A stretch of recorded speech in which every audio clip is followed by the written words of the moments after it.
All right, man, let's talk about how the Lions should attack free agency real quick.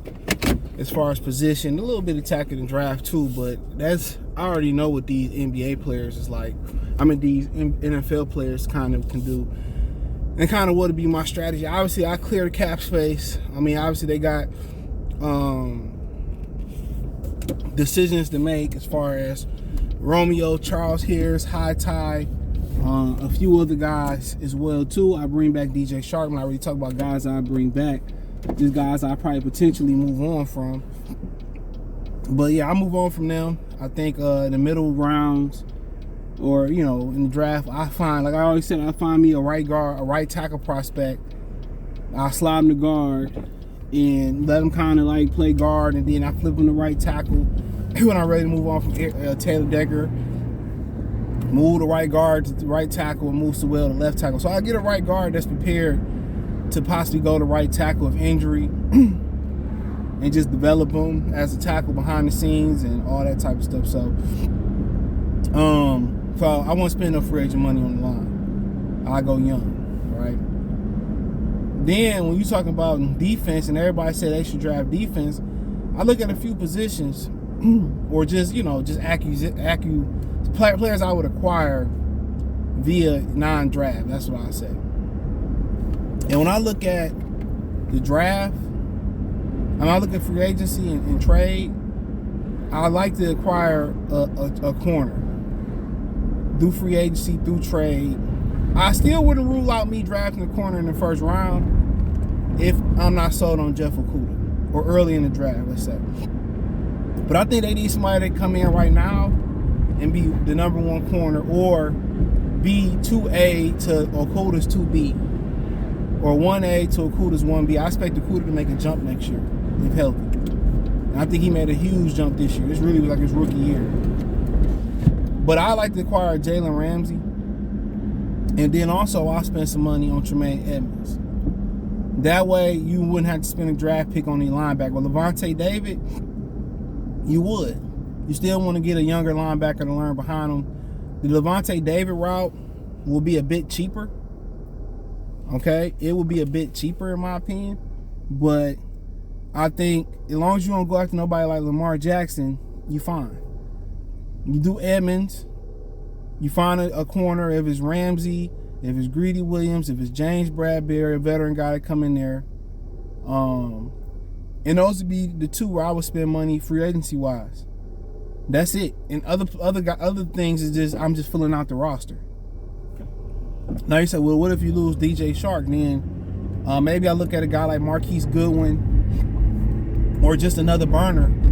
Or maybe I would just have to lean on Khalif Raymond a little bit more, just in case Jameson Williams not ready. Maybe you're looking to draft for somebody like a Tyquan Underwood. Not Underwood. What's the kid out of Baylor that got drafted? Thornton. To New England. Maybe I look at somebody like that, but I definitely bring back Sharp. Him and golf chemistry was just too good last year. Okay?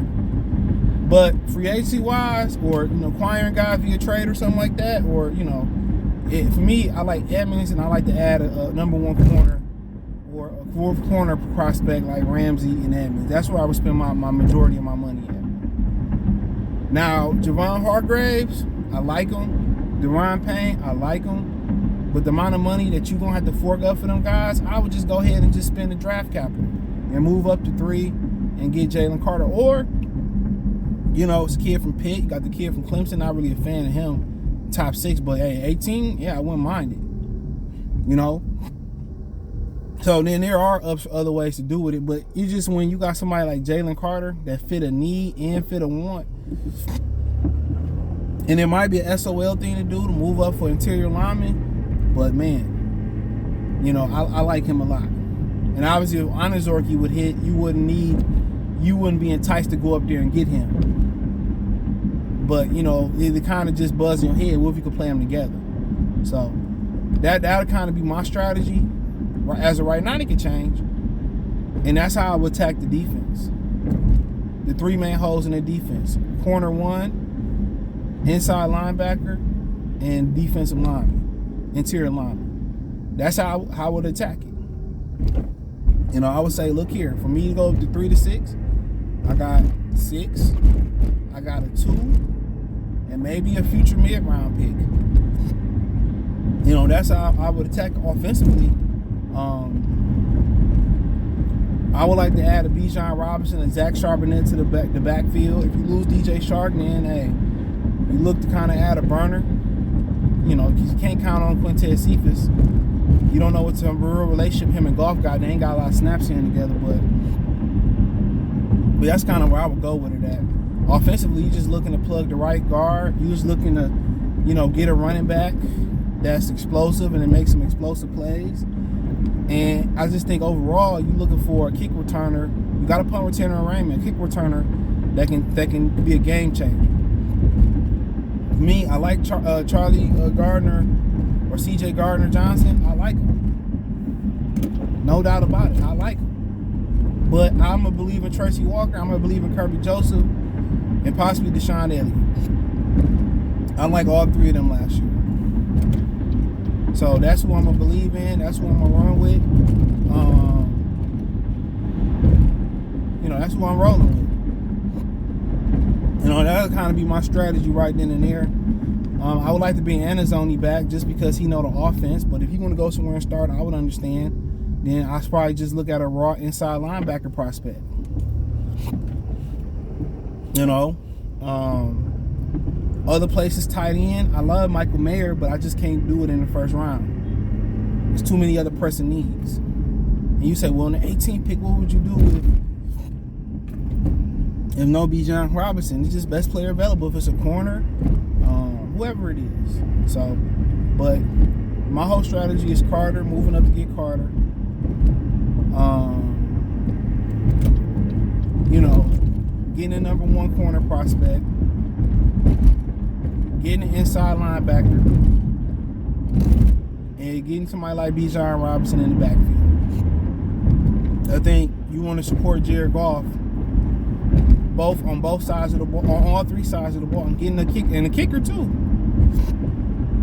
Jake Moody not guaranteed to be a great NFL kicker though, but when the kick returner, you just want to support him. You got to understand, it's never been a quarterback who lost a Super Bowl debut that won one. So you're going to have to be part of the change too. So he already debuted and lost in the Super Bowl.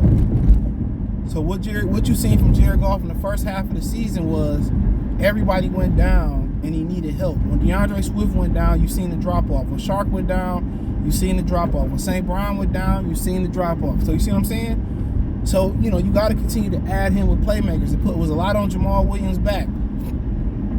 Reynolds got injured. Justin Jackson did step up, but you want to continue to, you know, get him with weapons. They don't necessarily have to be Randy Moss, Terrell Owens, but they just got to be weapons that can play their part.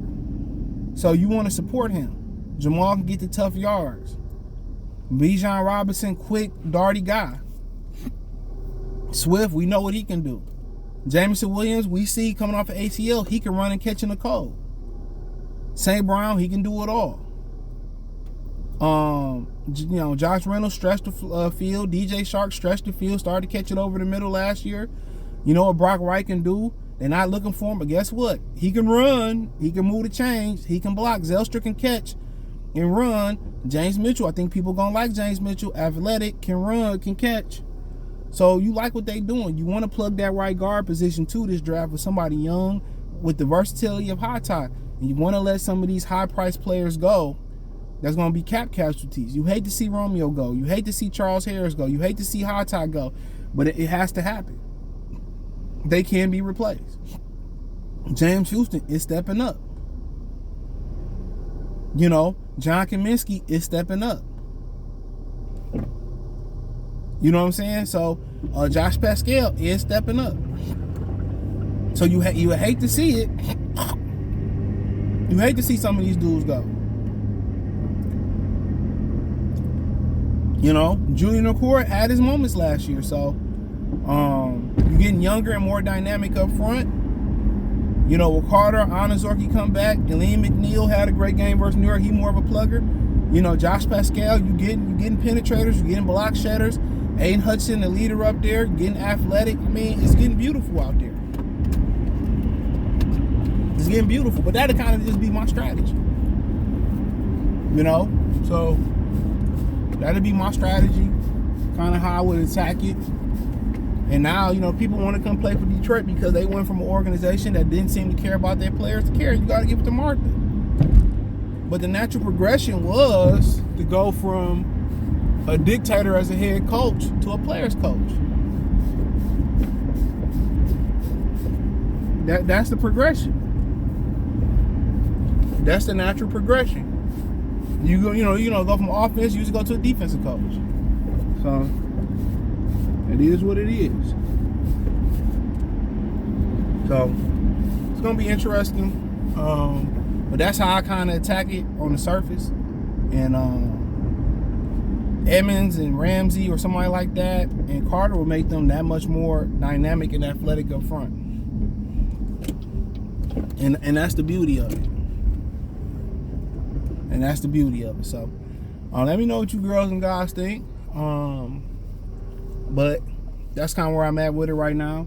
Thumbs up the video, share the video, subscribe to the channel. Next subscribe button is the bell icon button. Hit all our notifications. Christians get notifications. We go live or drop a video. Financially want to support the channel. Cash App $CJGood313. Venmo CJGood313. PayPal link in the description. Hit the link tree. Find me on Twitter, Facebook, Instagram, Spotify, Anchor, Cash App, Venmo, PayPal. Peace.